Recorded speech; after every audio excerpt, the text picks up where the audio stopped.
पत्नी के अंतिम संस्कार व 13वीं के बाद रिटायर्ड पोस्टमैन मनोहर गांव छोड़कर मुंबई में अपने पुत्र सुनील के बड़े से मकान में आए हुए हैं।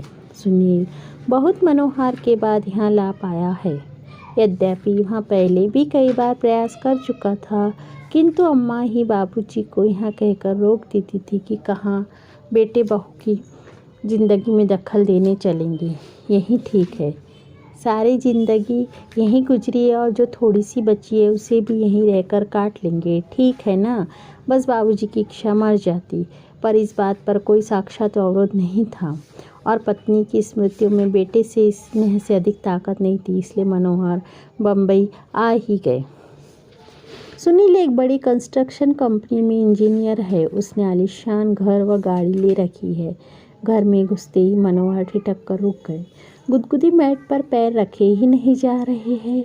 उनके दरवाजे पर उन्हें रुका देखकर सुनील बोला, आइए बाबूजी, अंदर आइए। बेटा, मेरे गंदे पैरों से यहाँ कालीन गंदी तो नहीं हो जाएंगी? बाबूजी, आप उसकी चिंता ना करें, आइए यहाँ सोफे पर बैठ जाइए।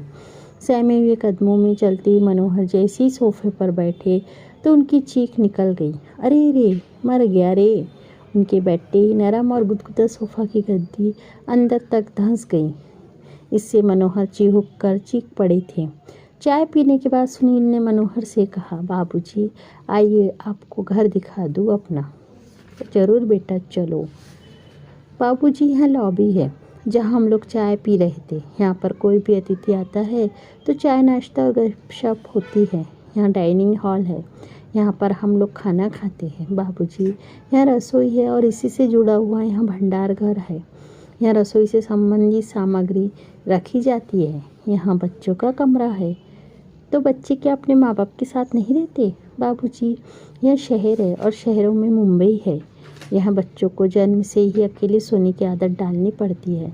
माँ तो बस समय समय पर उसे दूध पिला देती है और उसके शेष कार्य आकर कर जाती है।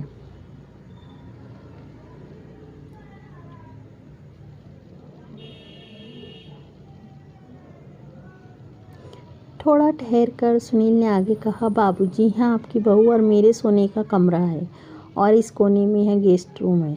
कोई अतिथि आ जाए तो यहीं ठहरता है। यह छोटा सा कमरा पालतू जानवरों के लिए है। कभी कोई कुत्ता आदि पाला गया तो उसके लिए व्यवस्था कर रखी है। सीढ़ियाँ चढ़कर ऊपर पहुँचे सुनील ने लंबी चौड़ी छत के एक कोने में बने एक टीन की छत वाले कमरे को खोल कर दिखाते हुए कहा, बाबूजी, यहाँ है घर का काबाड़ खाना। घर की सब टूटी फूटी और बेकार वस्तुएं यहीं पर एकत्रित कर दी जाती है और दिवाली होली पर इसकी सफाई कर दी जाती है। ऊपर ही एक बाथरूम और टॉयलेट भी बना हुआ है। मनोहर ने देखा, इसी कबाड़ खाने के अंदर एक फोल्डिंग चारपाई पर बिस्तर लगा हुआ है और उसी पर उनका झोला रखा हुआ है। मनोहर ने पलटकर सुनील की तरफ देखा, किंतु उन्हें वहाँ अकेला छोड़कर सरपट नीचे जा चुका था। मनोहर उस चारपाई पर बैठकर सोचने लगे कि कैसा है यहाँ घर, जहाँ पाले जाने वाले जानवरों के लिए अलग कमरे का विधान कर लिया जाता है, किंतु बूढ़े माँ बाप के लिए नहीं। इनके लिए तो कबाड़ का कमरा ही उचित आवास मान लिया गया है। नहीं, अभी मैं कबाड़ नहीं हुआ हूँ। सुनील की माँ की सोच बिल्कुल सही था।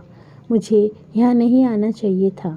अगली सुबह जब सुनील मनोहर के लिए चाय लेकर ऊपर गया तो कक्ष को खाली पाया। बाबूजी का झोला भी नहीं था वहाँ। उसने टॉयलेट और बाथरूम भी देख लिए, किंतु बाबूजी वहाँ भी नहीं थे।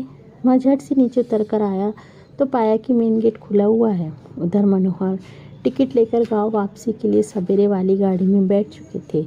उन्होंने कुर्ते की जेब में हाथ डालकर देखा कि उनके अपने घर की चाबी मौजूद थी। उन्होंने उसे कसकर मुट्ठी में पकड़ लिया।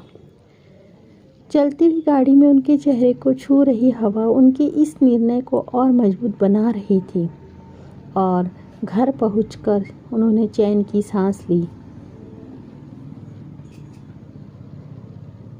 शिक्षा। दोस्तों, जीवन में अपने बुजुर्ग माता पिता का उसी प्रकार ध्यान रखें जिस प्रकार माता पिता बचपन में आपका ध्यान रखते थे, क्योंकि एक उम्र के बाद बचपन फिर से लौट आता है। इसलिए उस पड़ाव पर व्यस्त ज़िंदगी में से समय निकालकर उन्हें भी थोड़ा समय दीजिए, उन्हें अच्छा लगेगा। जय श्री कृष्ण।